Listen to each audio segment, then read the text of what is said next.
Hola niños, ¿cómo están? Espero que se encuentren muy bien. Les voy a subir este Power sobre el Paleolítico porque es el contenido que nos toca por ver, así que cualquier duda después me consultan a mi correo. Bueno, partamos entonces. Primero, para poder entender qué ocurrió en el Paleolítico y cómo se originó este cambio en que se dio el término de la hominización hasta llegar al Homo sapiens sapiens, tenemos que entender primero el concepto de cultura. Por lo tanto, ¿qué entendemos por cultura? Ahí podemos ver, por ejemplo, el cavernícola que está pensando, ¿qué será la cultura? Por cultura podemos entender todo lo que hacen los seres humanos, ¿ya? Su forma de comprender el mundo, su vida, sus creencias, si tienen religión, qué cosas hacen, qué tipo de instrumentos hacen, qué es lo que creen, reproducciones artísticas, todo el quehacer humano corresponde a su cultura, todo lo que ellos hacen, los seres humanos. Entonces, nosotros, los Homo sapiens sapiens, constantemente estamos haciendo cultura. Todo lo que nosotros hacemos, nuestra expresión es cultural. Ahora, ¿qué tiene que ver la cultura con el paleolítico? Es lo primero que les pregunté. Primero, es que es algo propio de los seres humanos. O sea, no vamos a ver a elefantes, a perros, gatos, desarrollando algún tipo de cultura. Es decir, algún tipo de expresión artística o llevando a construir ciertos instrumentos, etc. También tiene relación porque surge con la invención de las primeras herramientas. Involucra que los seres humanos van a pensar más allá, van a tener un pensamiento más elevado, más profundo. Y esto va a significar de que los homínidos finalmente van a evolucionar y se van a relacionar de forma distinta con su entorno. O sea, van a dejar de ser simplemente espectadores dentro del desarrollo de la naturaleza y van a tener un rol más preponderante. Por ejemplo, si nosotros vemos, esto está en su libro, por si acaso, esta imagen, si nosotros vemos lo que está ahí, podemos comprender de que en donde dice 3 salen los primeros registros de elaboración de herramientas. O sea, a partir de ese minuto podemos comprender que los seres humanos comienzan a desarrollarse culturalmente. Y eso hace referencia a todo, desde, por ejemplo, una herramienta de piedra, como lo que puede salir ahí, o también ese tipo de arpón hecho con hueso, o ese diente canino utilizado como collar, o por ejemplo las agujas que también se hacían, o también, ejemplo, es una figura tallada. Todo eso se refiere a la cultura y cómo los seres humanos, los Homo sapiens sapiens, a la diferencia de las otras especies, fueron capaces de elaborar esto. Ahora, ¿cuáles fueron las características de las primeras sociedades humanas? Primero, tenemos que considerar que eran nómades. ¿Se acuerdan lo que significaba ser nómade? Ya. Ser nómade se refiere a que los seres humanos no viven en un lugar estable, sino que van migrando de un lugar a otro, generalmente en búsqueda de animales o mayoritariamente o de frutos o de siguiendo las estaciones, pero siempre buscando su facilidad para poder alimentarse y subsistir. Después, otra característica es que se van a organizar en bandas, no bandas de músicas, sino que bandas, un grupo humano estaba integrado por un grupo pequeño de personas, generalmente por lazos sanguíneos, la mamá, el papá, los niños, el abuelo, el primo, que no superaban más de las 100 personas, y eso ya era gigantesco, sino que eran bandas pequeñas. ¿En qué se basaba su economía?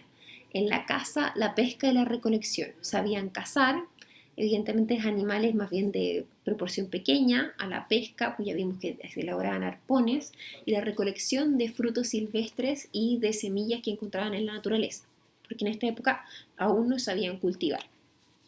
Importante es considerar que en esta época las sociedades eran igualitarias. ¿A qué me refiero con esto? De que no existía una mayor importancia en términos de género. El varón no era más importante que la mujer, sino que todos participaban en forma igualitaria dentro del desarrollo de la sociedad. Las mujeres participaban en la casa, los hombres participaban en la recolección, etcétera, etcétera, etcétera. Ahora, ¿qué comían? Lo que yo les estaba diciendo, la recolección de semillas, frutos y raíces va a ser fundamental para los seres humanos del Paleolítico. La carne no era algo que comieran en forma habitual, era algo estacionario, era algo que ocurría muy de vez en cuando, ¿ya? Y generalmente era en una gran celebración y aprovechaban todas las partes del animal. O sea, utilizaban, por ejemplo, la piel del animal para vestirse o los huesos del animal para, por ejemplo, hacer arpones, etcétera. Y, lo que ya les dije, la baja ingesta de carne. Ahora, ¿por qué el Homo sapiens es distinto a las otras especies? Por esta revolución cognitiva que yo les estaba diciendo. Hace 70.000 años atrás se desarrolló un pensamiento más complejo. Y esto se relaciona con tres elementos. Uno, porque comienza a desarrollar un lenguaje. Dos, porque comienza a realizar ritos. Y tercero, porque comienza a manifestarse a partir del arte rupestre. Por ejemplo, el lenguaje fundamental para poder comunicarse. Esto va a hacer que se distinga de las otras especies. Las otras especies no se comunican a partir de un lenguaje articulado y hablado. El arte rupestre, que son estas expresiones que se han encontrado hasta el día de hoy, en donde podemos ver, por ejemplo, que este bisonte, que hay muchas teorías sobre por qué los seres humanos de esta época pintaban. Uno de ellos es que tenían finalidades mágicas, que lo hacían, por ejemplo, para llamar la caza, para poder encontrar animales y poder así tener una subsistencia. Otros dicen que simplemente no se puede saber y que igual puede ser que estuvieran dos personas, un hombre y una mujer o dos amigos conversando y le estaba haciendo un dibujo para explicarle lo que le había pasado en ese día. No se sabe con certeza. Pero es maravilloso pensar que por ejemplo, ese bisonte está ahí desde hace miles de años. Y también los ritos, como por ejemplo tener creencia en la existencia de seres del más allá, enterrar a nuestros muertos, enterrarlos con sus pertenencias porque pensaban que iban a una vida más allá.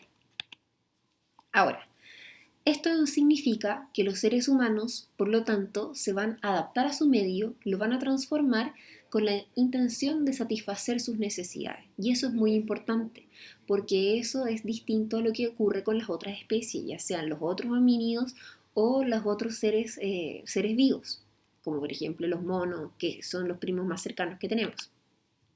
Ahora, podemos concluir de esta forma que ellos tenían una economía depredadora, o sea, se basaban en depredar, en matar, en consumir lo que existía y que tenían un estilo de vida nómade, es decir, no eran sedentarios, se mudaban de un lugar a otro en búsqueda de alimentos y así iban satisfaciendo sus necesidades a partir de lo que le entregaba la naturaleza.